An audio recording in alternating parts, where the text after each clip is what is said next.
Asalaamu calaykum. Ayaamahan youtube-kayga waan ka mashquulay. youtube-kayga waa meel aan ugu talagalay runtii inaan siiyo inspiration dadka. Anigu ganacsi horta waan jecelahay, ganacsi baan ku dhex noolahay. Haddaad i garanaynin aan iskaa baro malaha waan u hordhacay hadalka. Magacayga waa Sabaax, waxaan ahay brand designer iyo web design. Waxaan sameeyaa branding sida logo kale, waxaan sameeyaa website, markaa shirkado badan baan la shaqeeyaa. Taa ka sokowna anigu waxaan ahay big fan of ganacsi iyo ganacsatada Soomaalida iyo hawshay ku jiraan. So intaaba maaragtay waxaan xiiseeyo ganacsiyo badan baan isku dayay aan soo sameeyay noloshayda. Marka waxaan rabaa inaan idila qaybsado qaarka ah favorite-kayga sida midkan hadda maanta kaliya waxaan idila qaybsanayaa website la yiraahdo Gelato. Waxaan idinla qaybsanayaa website-kan hablo badan baan ogahay doonaya inay guryahooda ka shaqaystaan, laakiin aan garanaynin fursadan. Waan la yaabanahay xitaa waayo aanay maaragtay dad badan ugu daadanin. Dad horta garanaya inta garanaysa waayo ugu daadanin ay u noqonin industry weyn oo Soomaalida dumarka ama ragga xitaa guryaha jooga ama sideedaba ka shaqaysta. Shirkadan beri anaa isku dayay inaan ka sameeyo print on demand. So shirkadu waa shirkad la yiraahdo Gelato. Waxaad ku samaysidna waxa weeyaan waxa la yiraahdo print on demand. Print on demand wuxuu ku fiican yahay waa alaab aad iibinaysid adoo alaabta weligaa gacanta ku taabanin.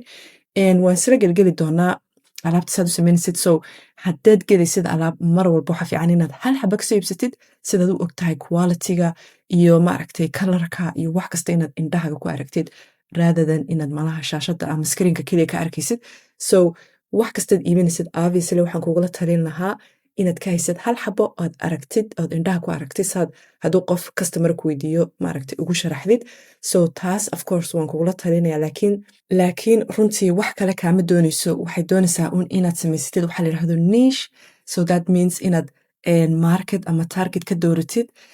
Sidaan anigu sameeyay for example anigu waxaan doortay targetka photo books maadaama ilmaha haysto photo books oo maaragtay aan xiiseeyayna dumarka aan ka iibiyo photo book oo kaliya dumarka ama dadku waxay sameynayaan sawirada ilmahooda upload ku sameynayaan. Weliba anigu waxba ma qabanayo, iyagaa sameynaya uploadka sawirada. Marka uploadka sameeyaan photo book oo diyaarka buu kala gelayaa meelaha sida marka xirfadayda design-kaan isticmaalaya meelaha saxda si yar oo qurux badan baan sawiradii u kala dhigdhigayaa. Hadhowna qofkii waan u dirayaa. So anigu shirkadaasaan mar haystay waan iska xidhay because runtii hawsha igu badatay. Saan idin dhahayna anigu ganacsiga waan jecelahay. So saas darteeda maaragtay halkan iyo waxaan samaynayaa kanaan bilaabaya igama foga sida dadka oo dhan maaragtay aan arkay ee diihoodiga ka qaba dhanka businesska. Laakiin halka business aan ku taagan weligay jeclaana waa design-ka kaasaan ku ekaan doonaa. Laakiin hadda aan u sii soconno waan kasii wada hadli doonaa waxaan anigu sameeyay xitaa. So website-ka aan ka hadlayo waa tan weeyaan Gelato. Halkan waxaad ka arkaysaa home oo maaragtay informationka guud aad ka helaysid. Halkan waxaad ka arkaysaa catalog meesha ku qoran tahay catalog. So basically waxayaan waxyaalaha badan ay gadaan. Markaad halkan timaadid aad isdhahaysid oo adduunkan print on demand waa adduun weyn wax kastaan gadayaa. Anigu saasa sameyn baan ku dhihi lahaa hal ama laba wax ku ekow. Ama dhar gad ama alaab gad ama wixii guryaha gad. So waxa la yiraahdo baa jira niche maaragtay af English adigu segment ama marketka qayb ka mid ah inaad kala baxdid. Hadda si kale loo dhigo ereyga niche waa inaad segment ama marketka ka mid ah inaad kala baxdid. Dad gaara waa inaad la baxdid. Taasaa niche la yiraahdaa. So dadka gaar aad la baxdid waa inay noqdaan ama qof xiiseynaya dhar. For example nimanka t-shirt-dooda kaliya intaasaad ku takhasusi kartaa. T-shirt-dada nimanka oo adigu aad nashqadaysay. Waxaad ku takhasusi kartaa dharka ciyaalka sida halkan ka aragtid waxay hayaan dhar ciyaala maxay ahayd kids iyo baby clothes. Waxa kale aad ku takhasusi kartaa ama aad niche ka dhigan kartaa waxa weeyaan qurxinta guryaha. Waa alaabtan halkan aad ku aragtid oo dhan dharka dumarka, dharka ciyaalka, tote bags waxa la yiraahdo shandadaha noocaasa, wall art waxa gidaarka lagu dhajisto oo dhan. Waxa kaliya adigu lagaa doonayaa of all this maaragtay alaab aad aragtid waa nashqad inaad adigu nashqadaysid oo aad maaragtay ka dhigtid si yar oo unique oo qurux badan oo adiga kuu gaara. Hadda for example kan photo book waa kan anigu kuu sheegayay businesskan sanad baan haystay. Hawshii markay ugu badatay oo design agency-geygii iyo kan iyo family-ga waxa dhan waan isku wadi waayay. So waan iska xidhay mar baan xitaa isku dayay inaan iibiyo laakiin dadku way la fahmi waayeen waan iska xidhay gebigiisaba.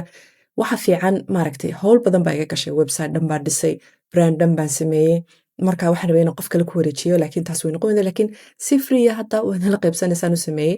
Anigu photo book-kan ayaan xoog saarayay marka the idea behind my niche iyo my business waxay ahayd keliya inaad maaragtay qof website-kii baan diyaariyey website qurux badan oo layidhahdo dumarka.com weliba ayaan diyaariyey websitekaas ayaa qofku intuu soo galo photobook size buu dooranayaa sizeku doonayo size markuu doorto 30 page ayaa ugu yaraana laakiin wuu ku darsan karaa 30 page markaa sawirada qofka isagaa telefoonkiisa ka xulanaya waxa dhan haddana telefoonkii ka wada dhacayeen isagaa xulanaya isagaa gashanaya uploadka ku samaynaya sawiradiioo qurux badan oo photobookii ku dhammaystiran oo loogadeeda buugga gadaasheeda ay ku dhegsan tahay ayuun baan u diri jiray buug qurux badan oo photobooka saad og tahay photobooka berigii hore aad baa loo xiisan jiray anu waayahan soo koray 90gii early 2000kii aad baa loo xiisan jiray laakiin imika dadku saa uma xiisayaan photobooka laakiin waxa ma laha wallahi anigu waxaan rabaa reviving because ilmo markaad leedahay